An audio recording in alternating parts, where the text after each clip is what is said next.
every one of the members who's spoken on the 4 bills which are before this House for consideration and returning to the Lok Sabha. Thank you. Members, please. I shall now put the motion regarding consideration of the Appropriation Bill 2025 to vote. Please, it's over. Yes, tell me. So my point of order is under Rule 238A. Honorable Finance Minister, in an attempt to justify the stand taken by her government, I can understand that, made a lot of allegations, unwantedly dragged. Please be brief and quote the rules. I'm coming to the point, be sir. Brief, yes. While talking about the honorable member, Mr. Bigas Ranjan Bhattacharya, who is a senior member, I'm just telling you, please be patient. Her reference was like this: whether he doubts his CPM membership. There was a passing comment by her. So that is quite defamatory, and she should be. No. I'm kindly go through the verbatim documents.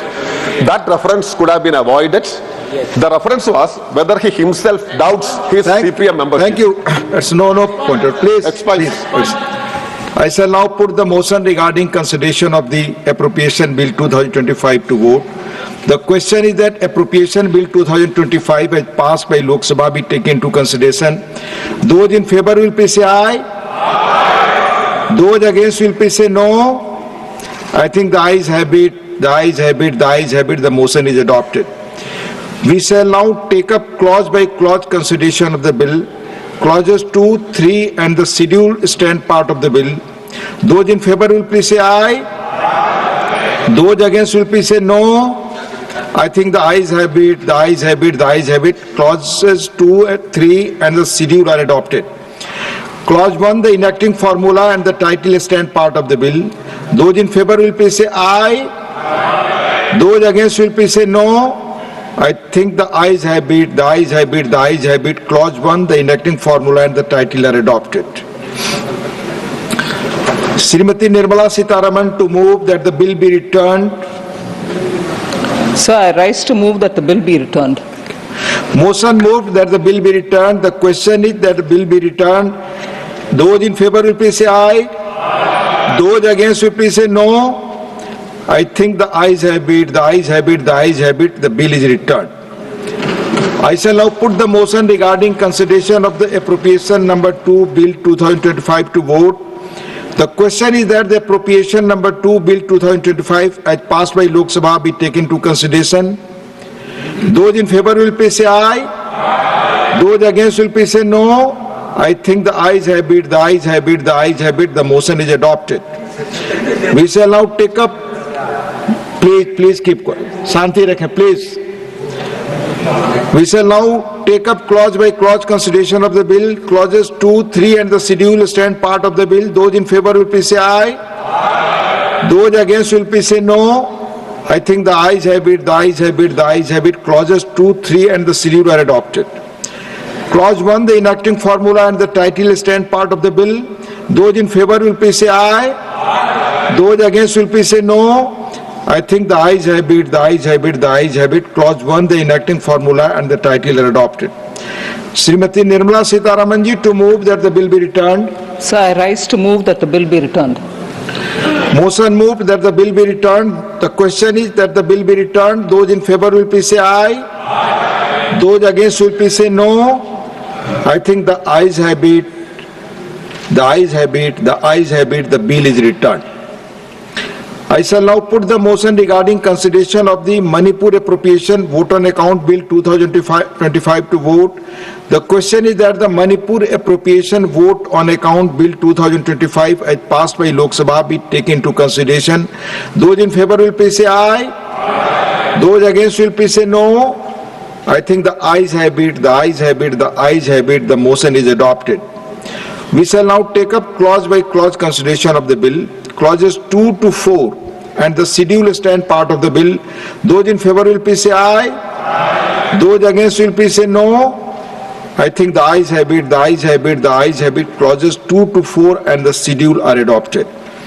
Clause 1, the enacting formula and the title stand part of the bill. Those in favor will please say aye. Aye. Those against will please say no. I think the ayes have it, the ayes have it, the ayes have it. Clause 1, the enacting formula and the title are adopted. Srimati Nirmala Sitharaman ji to move that the bill be returned. Sir, I rise to move that the bill be returned. Motion moved that the bill be returned. The question is that the bill be returned. Those in favor will please say aye. Those against will please say no. I think the ayes have it, the ayes have it, the ayes have it. The bill is returned.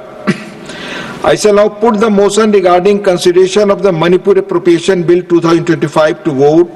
The question is that the Manipur Appropriation Bill 2025 as passed by Lok Sabha be taken into consideration.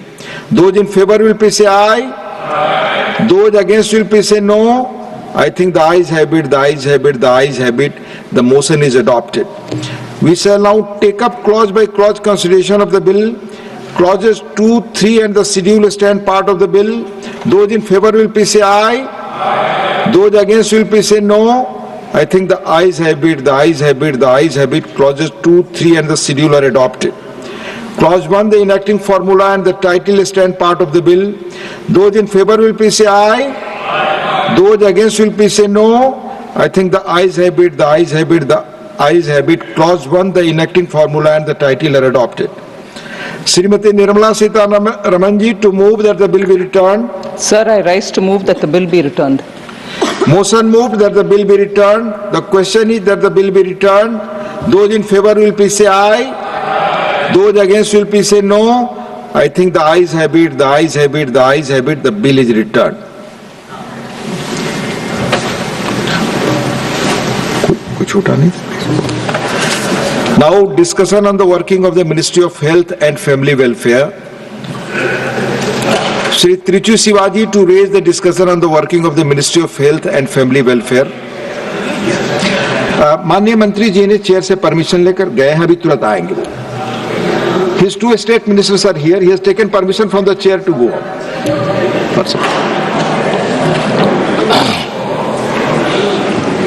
Thank you, Mr. Deputy Chairman, sir.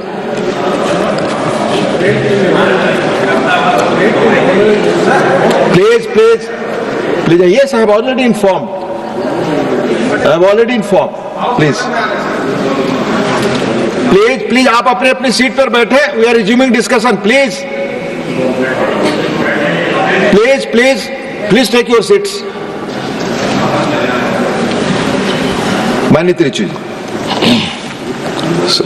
Thank you, Deputy Chairman, sir. So I am very thankful that the DMK party has been asked to initiate the discussion on the working of the Ministry on Health. Sir, though health is not very explicitly in our constitution, but Article 21, which is fundamental right. Please take your seats. Which is a fundamental right for personal life and liberty, was interpreted by the Supreme Court that it involves health also. So health becomes a fundamental right. And the health is a state subject. And as per the concurrent list, there are certain responsibilities with the union government also about the medical education, controlling the population and family planning and all other things. Sir, in this situation, the union government has a very important role to take care of the states also by way of funding and financing them. But in India, though health is a right, fundamental right, as per the Supreme Court's verdict, it is a privilege only meant for those depending upon the geography and wealth. A quality health care to millions of people are not able to be accessed by way of need, only by way of where they live and how much they are affordable to pay. A government that seeks to this reality must invest in public health in both vision and commitment. But what actually the budget allocation for health in the union government, sir, the present government, it is only it has declined. It was 2.5% in 2017-18. Instead of going up, it has come down and now it is only 1.9%. How it is possible a country which has a population of 42 crore of people, in which 30,000 crore people are below poverty, they are poor people, and around 40 crore people are middle class. So considering those people, the government should have allocated more funds to the health, but it is not so. Compared to other countries, sir, the United States has allocated 9.7% of GDP to public health. China spends 2.9%, and even Sri Lanka surpasses at 1.9%, but for India is only 1.4%. This is very sad. Even a small country, Sri Lanka, has surpassed us. So, what actually is in the mind when you are to take care of the people of their health? The budget allocation, when it is so less, and the saddest part is the amount allocated for research is only 3,900 crore. What the word who suggests or the standard which has been deputed is totally does not match with what we are handling. Sir, though the union government plays a significant role, it doesn't take all these things into consideration. Just 4.4% of the ministry's budget is spent towards health research. That is, you know how much, sir?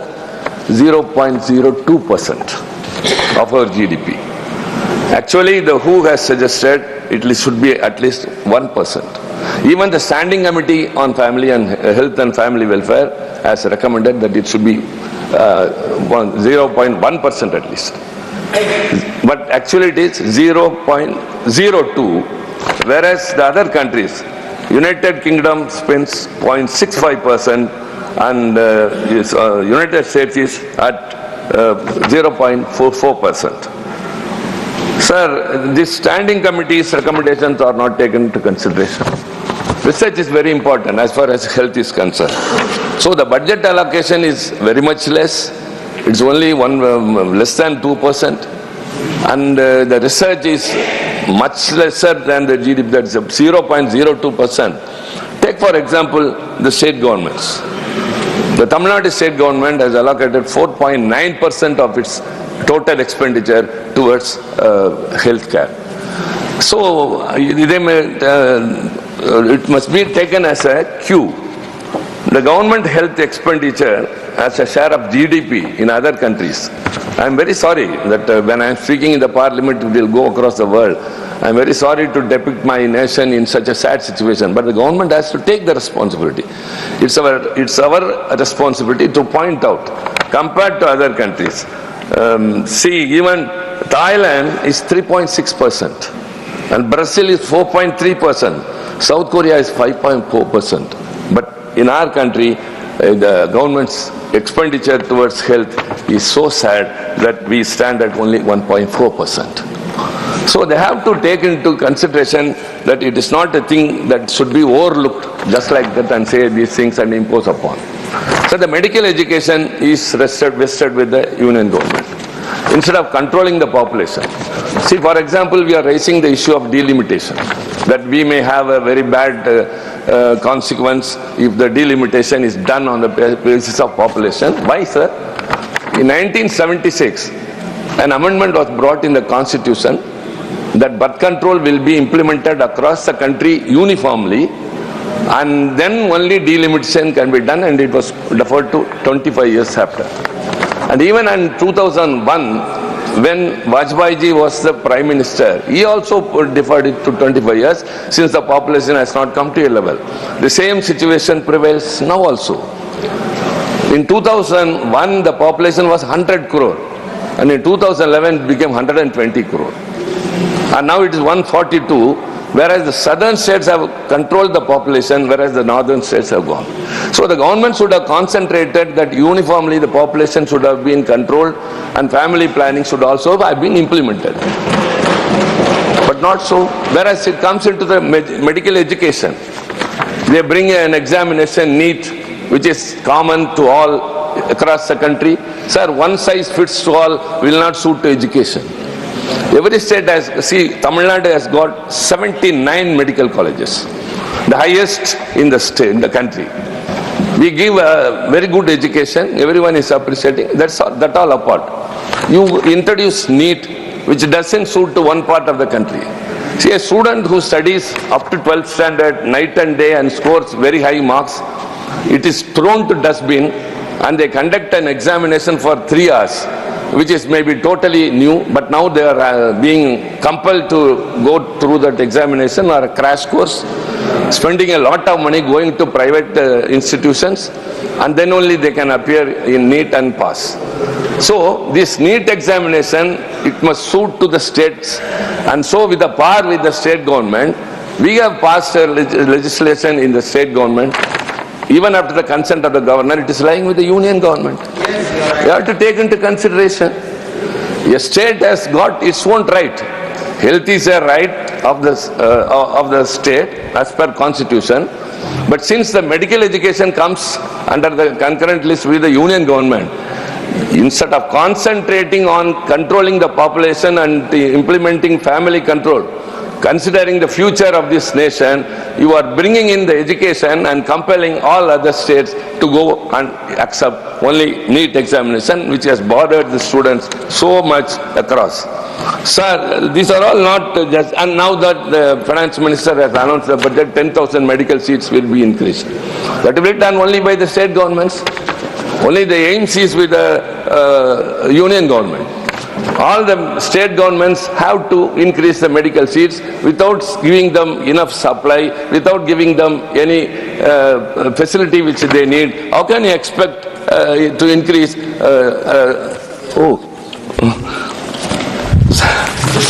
So I have to run fast. And sir, the WHO standard, it says that it's very important. The patient-doctor population, it must be 1:1,000. That is what the WHO recommends. Let me tell what is the situation in India. It is 1:1,272 average. But state-wise I will go. Uttar Pradesh is 3,767 per doctor. Jharkhand is 8,180 per doctor. Haryana 6,037, Chhattisgarh 4,338, and I will not rush up. I will rush up with everything considering the time. Kerala is 535 per doctor, and Tamil Nadu stands number 1, 253 per doctor. Sir, why? How it is possible? See, when one part of the country, when 4,000 persons are depending upon one doctor, you are not increasing the health workers. They are not being taken care of as they should have been. But actually it is not so. And another very important thing is the non-communicable diseases.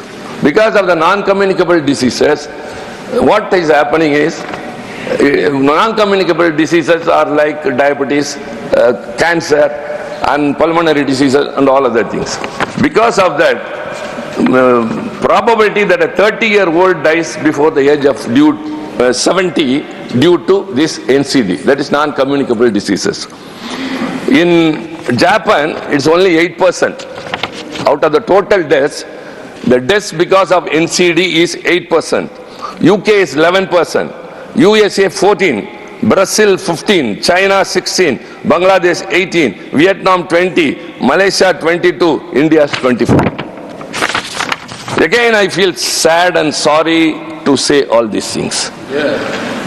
The non-communicable diseases are not brought under control. Whereas Tamil Nadu, what it has done is, I will rush up with bullet points. Tamil Nadu diabetic foot care policy, because it is one of the non-communicable diseases. And mental care wellness. In India, it is 0.07 per 1 lakh population, the psychiatrists are there. They are not taken care of. It's a very important. Mental health and wellness is very much important. Whereas in Tamil Nadu, we have got Natpudan Ungalodu Mananala Sevai. So we are taking care of those who are mentally ill. And Punnagai scheme, that is about smiling. Punnagai means smiling. Aims to ensure the dental health of students by providing dental treatment and creating awareness about one disease. And anemic is spreading to the alarming level in India with pregnant women and children.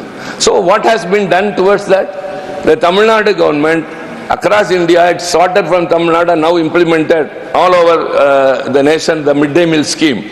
But only in Tamil Nadu we give breakfast also to students of primary school because they should not suffer from anemia.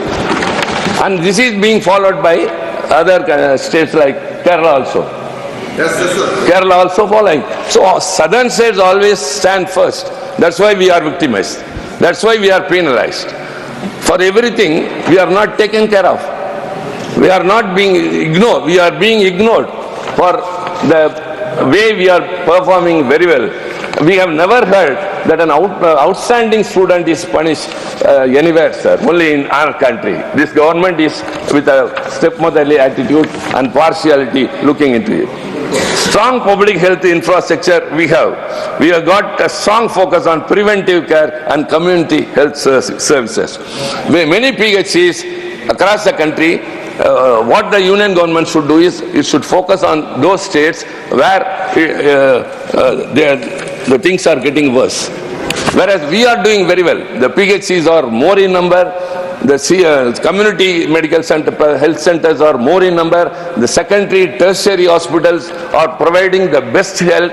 We go to the people where they live and give service. So the states are doing their responsibility and performing very well, whereas the union government is not focusing on the states that are not performing well, rather they try to punish us. That's what I say. Whatever is responsible with the union government, you say that first you increase the budget. With that budget allocation, you have to do the needful. But that is not done so. No research. Without research, medical advancement cannot be. You cannot be depending upon other countries for technology development. Sir,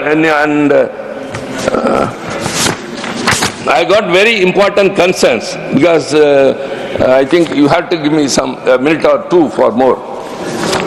The health insurance, you have got one scheme, some, what is that, Pradhan Mantri Ayushman, and the state government has a different, the Chief Minister's health scheme which gives 5 lakhs to people, that's all different.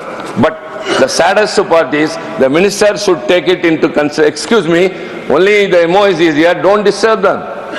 What is, take care, please ma'am. When we are talking much about the insurances, the term insurance, health insurance and life insurance premiums are taxed at a steep 18% GST, the highest. Treating them as luxuries rather than necessities. How sad it is. Health insurance premium is charged at 18% GST. And out-of-pocket expenditure. The middle class people are too poor, rich to get any aid from the government and too poor to spell out from their own pocket. And another thing is toxic air. India has some of the world's highest rates of lung disease. And aging population, the TFR, and it is increasing alarmingly, enormously this side, but in southern states it is under control, the total fertility rate. And very importantly, I would urge the health minister who is here to take into consideration 2 things. One is this insurance premium should not be charged at 18% GST. Another is one paraquat poisoning. It is available very freely. If anyone consumes that, even medical intervention cannot save them. I think the ministers are very much aware of it. Already the European Union, China and UK have banned that. Only India is having that. The poor people who get very frustrated in life, who cannot resort to anything when they try to commit suicide, at least to frighten their family or anyone else, they resort to something. So they get the rat poison which is very easily available and this paraquat poison which is very much easily available, and they are not at all able to be rescued. They get worse. They cannot be saved on one hand. They deteriorate in the worst manner that no patient should suffer. And so I urge the ministry to ban this paraquat poisoning and rat poisoning in the concern of the people. The common man, the poor man in this country, whoever is attempting to commit suicide, they are very easy. It's a herbicide. It's a herbicide and very easily available. And this is not just a suggestion from the ruling party side. I am speaking on behalf of the people who are suffering at the hospitals because of committing suicide. And the most important is the AIIMS at Madurai in Tamil Nadu. It was announced in 2018 with a proposed completion by 2022. The project remains in limbo with only excuses and shifting deadlines. Whereas at the same time, some aims have been announced to various other states and all have been completed, all have come to functional. That's why I say, don't look with a partisan eye the states. You have to look all the states as one. I have repeatedly told, we consider that we are a part of India and the union government has to consider the state of Tamil Nadu as a part of India. And so also, healthcare is not a very easy thing. Many are suffering, not able to get a quality access to quality care because of the hospitals. In Tamil Nadu, 50% is government hospitals, 48 is private, whereas in other parts like Uttar Pradesh and all, only 26% are government hospitals. So the government hospitals are not so easy. Anyone who has got an opportunity, please come and see the hospitals, government hospitals in Tamil Nadu, the best ever. Nobody will go to a private hospital if they enter into the government hospital. So also all the schemes we are implementing before, prevention is better than cure. That is the policy what we are implementing. Kindly take Tamil Nadu as a cue and implement it across the nation. And I urge the ministry to increase the budget and especially the GST must be reduced. Thank you very much. Thank you very much. I now call upon the members whose names have been received for participation in the discussion. Dr. Bhagwat Karad. माननीय उपमहापौर महोदया, उप सभापति महोदया, मैं आपका और हमारे हाउस लीडर माननीय जेपी नड्डा जी का आभार व्यक्त करता हूं। मुझे हेल्थ इस सब्जेक्ट के बोलने के लिए वक्त दिया है। संस्कृत में एक सुभाषित है, सर्वे सन्तु निरामय। इसका मतलब ऐसा होता है कि हम we will be all free from the diseases. और इंग्लिश में एक कहावत है, जैसे may all the free from the diseases, that is if you are ability to love yourself first, love your health, love your character and love your nation. मैं इस budget के ऊपर बात करते समय बताना चाहता हूं कि अभी तक 1947 से अभी तक 43 हेल्थ मिनिस्टर्स हो चुके हैं और इस हेल्थ मिनिस्टर के हेल्थ मिनिस्टर ने अलग अलग स्कीम्स के माध्यम से हेल्थ की इम्प्रूवमेंट करने की कोशिश किया है। लेकिन प्रधानमंत्री मोदी जी के नेतृत्व में जो हेल्थ सुविधा दिया है, माननीय हेल्थ मिनिस्टर के गाइडेंस में जो कुछ काम हुआ है बहुत ही अच्छा हुआ है, बहुत ही अच्छी लंबी छलांग लगाया है। अगर हम एवरेज एज ऑफ इंडियंस का अगर देखें तो 1951 में average age of Indian was 37.2 years. 2006-14 में इंडियन का एज बढ़कर 67 ईयर्स हुआ था और 2014 तक अभी का इंडियन का एवरेज एज 70.7 ईयर्स हो चुका है। अगर हम ग्लोबल लाइफ एक्सपेक्टेंसी अगर हम देखें तो 71 ईयर्स हुआ है। हम अबाउट ग्लोबल एक्सपेक्टेंसी के पास जा चुके हैं। अगर हमारे पेरीफेरी के देश देखें तो पाकिस्तान की average expectancy of the life is 66.43 years, Nepal की कम है, श्रीलंका की कम है।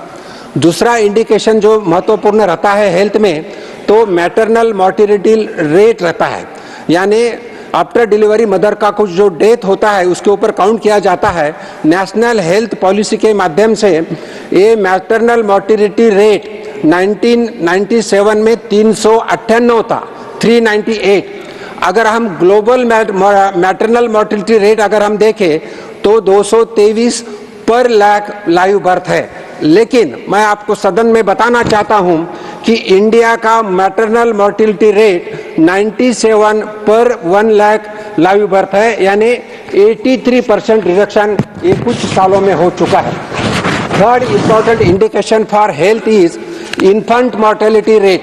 मैं ज़्यादा डिस्कशन इसके बारे में न करते हुए मैं इतना ही बताना चाहता हूँ, प्रधानमंत्री मोदी जी के नेतृत्व में पिछले 10 साल में इन्फेंट मोर्टेलिटी रेट कम हो जा रहा है। 2014 में इन्फेंट मोर्टेलिटी रेट वाज 28 पर 1000 लाइव बर्थ, 2022 में 27.5 लाइव बर्थ और 2024-25 में 25 every year it is decreasing. अगर हम बात करें तो जैसा हमारे तिरुचि शिवाजी ने बताया कि डॉक्टर का रेशो क्या है, डॉक्टर का रेशो अगर हम देखें तो हमारे ओवरऑल कंट्री में अगर हम डॉक्टर का रेशो देखें तो इट इज 1.2 डॉक्टर पर 1000 पॉपुलेशन एंड विकसित देशों में ये रेशो 2.5 टू 4.5 है। हम जरूर इसमें कम है, लेकिन माननीय प्रधानमंत्री मोदी जी के नेतृत्व में मेडिकल एजुकेशन में बहुत ही इम्प्रूवमेंट हो चुका है। जैसे मेडिकल कॉलेज का स्टार्टिंग हो, नर्सिंग कॉलेज का स्टार्टिंग हो और पैरामेडिकल कॉलेजेस का भी स्टार्टिंग हो, बहुत सारा चुका है। कोई एग्जांपल मैं बताना चाहता हूं, मेडिकल कॉलेज अगर हम देखें 2014 में 383 थे, 2025 में 780 हो गए। एमबीबीएस सीट्स 2014 में 54,348 थे, अभी 2025 में 1,18,190 हुए। पीजी सीट भी अगर हम देखें पोस्ट ग्रेजुएट सीट्स तो 2014 में 31,185 थे और अभी 2025 में 72,727 हो चुके हैं। 133% राइज ये पीजी सीट्स में भी हो चुका है। मैं बताना चाहता हूं, अगर इस बजट में, इस साल के बजट में, हेल्थ बजट में जो टोटल इंक्रीमेंट ये जो हुआ है, इंक्रीज जो हुआ है, वो भी मैं अगर the share of the health budget increased marginally from 1.9% to 1.97%. This was the budget. Total budget was 50.65 lakh, out of which the health budget is 99,858 crores, and this budget in 2015 में 34,286 करोड़ था, इसमें भी 191% राइज हो चुका है। इस budget में health के लिए बहुत सारे सुविधा दिया है। जैसा मैं बताना चाहता हूँ, गिग वर्कर्स के लिए आयुष्मान भारत की योजना है, जीवन रक्षक दवा जो हम इंपोर्ट करते हैं उसमें बॉर्डर कस्टम्स ड्यूटी कम किया है। उसी तरह health infrastructure and man power के लिए 4,200 करोड़ का राशि रखा है। वैसा ही जैसा पीएलआई स्कीम है, पीएलआई स्कीम के माध्यम से 2,445 करोड़ रखा है, जिसके माध्यम से हम फार्मा मेडिसिन बना के एक्सपोर्ट कर सकते हैं। और आयुष वीजा यानी कोई मेडिकल टूरिज्म के लिए अगर वीजा करना है तो उसके में भी सुविधा इसका संविधान रखा है। अगर हम हेल्थ की बात करें, हेल्थ फैसिलिटीज और बेड्स का अगर हम बात करें तो टोटल भारत देश में अराउंड 70,000 हॉस्पिटल्स है। इसमें प्राइवेट अगर हॉस्पिटल देखें तो 44,000 प्राइवेट हॉस्पिटल है और 44,000 और गवर्नमेंट हॉस्पिटल 26,000 है। अगर WHO के हिसाब से बेड रेशो अगर हम देखें तो 1.3 पर 1000 पॉपुलेशन अभी हमारा भारत का रेशो है और WHO का रिकमेंडेशन है 3 होना है। डिफिसिट 1.7 पर 1000 पॉपुलेशन है। ये हम बढ़ाने के लिए कोशिश हो रही है। मैं इतना ही बताना चाहता हूं कि ये हेल्थ सर्विस अगर बढ़ाना है तो technology and critical element to enhance healthy care delivery का भी सिस्टम किया है। जैसा है इंडिया एक बहुत ही लार्ज कंट्री है, पॉपुलेशन ज़्यादा है, इसीलिए टेलीमेडिसिन हो, टेली कंसल्टिंग हो, टेली डायग्नोसिस हो और मेडिकल मोबाइल हेल्थ प्लेटफॉर्म के माध्यम से कुछ सुविधा भी दे चुके हैं। इन चार्ट जो अगर मैं बताना चाहता हूँ, प्राइमरी केयर हो, सेकेंडरी हेल्थ केयर हो, टर्शरी हेल्थ केयर हो, अलग अलग सेक्टर में काम हो रहा है। जैसे प्राइमरी हेल्थ केयर सेंटर में सब सेंटर्स हो प्राइमरी जिसमें 5,000 सेंटर्स है, 3,000 लोगों के लिए एक सेंटर रहता है। प्राइमरी हेल्थ सेंटर्स 30,000 है, जिसमें 20,000 लोगों के लिए एक सेंटर रहता है। कम्युनिटी हेल्थ सेंटर्स अगर हम देखें, दैट कवर्स अराउंड 1,20,000 लोगों के लिए रहता है। सेकेंडरी हेल्थ सेंटर्स में सब डिस्ट्रिक्ट हॉस्पिटल्स, तालुका हॉस्पिटल्स, इसमें भी राइज हो रहा है, जहां स्पेशलिस्ट डॉक्टर्स अवेलेबल रहते हैं। डिस्ट्रिक्ट हॉस्पिटल्स हो, मेडिकल कॉलेज का हॉस्पिटल्स हो, post graduate super speciality hospitals हो, इनमें बढ़ावा दिख रहा है। मैं इतना ही बताना चाहता हूं, रिमोट प्लेसेस पे डॉक्टर का अवेलेबिलिटी होना, इसीलिए स्टेट के माध्यम से डॉक्टर्स को भी नेगोशिएशन करके ज्यादा पेमेंट, यानी यू कोट वी पे, इस स्कीम के माध्यम से सैलरी दिया जाता है। और अगर डॉक्टर ने प्राइवेट यानी रिमोट एरिया में अगर काम किया तो उनको पीजी को एडमिशन भी दिया जाता है। ऐसे अलग अलग स्कीम्स डॉक्टर्स को दिया जाता है, जिसके माध्यम से काम हो रहा है।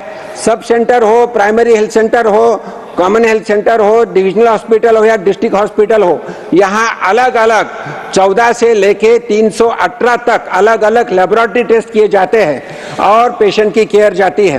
अगर हम बीमारी की बात करें तो cancer one of the largest killing disease है। इसमें मैं बताना चाहता हूं, इस बीमारी को कम करने के लिए स्क्रीनिंग ऑफ द कैंसर, जैसा ओरल कैंसर हो, ब्रेस्ट कैंसर हो, सर्वाइकल कैंसर हो, इनका स्क्रीनिंग के अलग अलग कैंप के माध्यम से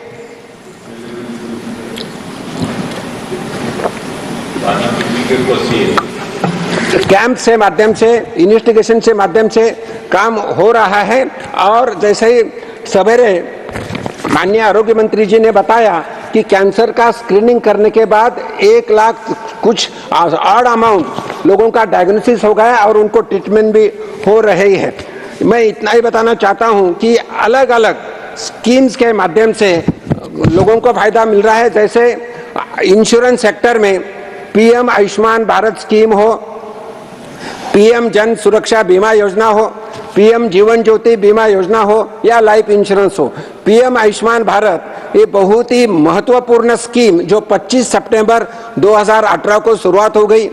उसी दिन दीनदयाल जी उपाध्याय जी की जयंती, उसी दिन एक स्कीम चालू किया और वर्ल्ड हेल्थ असेंबली में यूनिवर्सल हेल्थ कवरेज की चर्चा हो रही थी। उसी में इस स्कीम के बारे में चर्चा हो गई और सभी देश के 80 देश के लोगों ने उसका अच्छा बताया। आयुष्मान भारत के माध्यम से 5 लाख का इंश्योरेंस दिया जाता है। टोटल अगर हम देखें तो 55 करोड़ को लोगों को इसका फायदा मिलता है। उतना ही नहीं तो ये स्कीम ट्रांसफरेबल है। समझो एक पेशेंट अगर कोई एक आधे स्टेट में रहता है, दूसरे स्टेट में गया तो ये स्कीम के माध्यम से उसका फायदा ले सकते हैं। ये स्कीम के लिए 24-25 के बजट में 6,606 करोड़ रखे थे और इस बजट में 25-26 के बजट में 9,406 करोड़ रखे हैं। इसमें अभी तक 29,000 हॉस्पिटल्स का एनरोलमेंट हो चुका है। इस स्कीम इज अनफॉर्चुनेटली इस स्कीम जो है वेस्ट बंगाल, तेलंगाना, उड़ीसा और दिल्ली इस सरकार ने नहीं चालू की थी। अभी उड़ीसा और दिल्ली में हमारी सरकार है तो मुझे लगता है ये स्कीम जल्दी ही चालू हो जाएंगी और गरीब लोगों को फायदा हो सकता है। इसके साथ बंगाल में नहीं, वेस्ट बंगाल में नहीं है। इसी के साथ हेल्थ सेक्टर में वैक्सीनेशन इज बहुत इंपॉर्टेंट चीज है। वैक्सीनेशन में मैं बताना चाहता हूं कि first vaccine on this earth was innovated by the Edward Jenner and first vaccine in India was given in 1802 by 3 years old girl who was suffering from smallpox। प्रधानमंत्री मोदी जी की सरकार आते ही तत्कालीन हेल्थ मिनिस्टर माननीय नड्डा साहब ने इंद्रधनुष एक स्कीम चालू किया था। इंद्रधनुष के स्कीम के माध्यम से 7 अलग अलग बीमारियों के लिए वैक्सीनेशन शुरू की और ये वैक्सीनेशन के माध्यम से 2.53 करोड़ चिल्ड्रन और 68 लाख प्रेग्नेंट वुमेन को वैक्सीन दिया और अलग अलग डिसीज के माध्यम से उनको प्रोटेक्शन मिला है। मैं और एक सदन को बताना चाहता हूं, इस गवर्नमेंट के माध्यम से जन औषधि परियोजना की शुरुआत किया है। जन औषधि परियोजना के माध्यम से 25,000 करोड़ जन औषधि केंद्र शुरुआत किया है, जिसके माध्यम से जन औषधि केंद्र के माध्यम से जेनेरिक मेडिसिन लोगों को, गरीब लोगों को मिलता है। इस मेडिसिन की कीमत 50% से 80% से कम रहती है। और इसमें मैं बताना चाहता हूं कि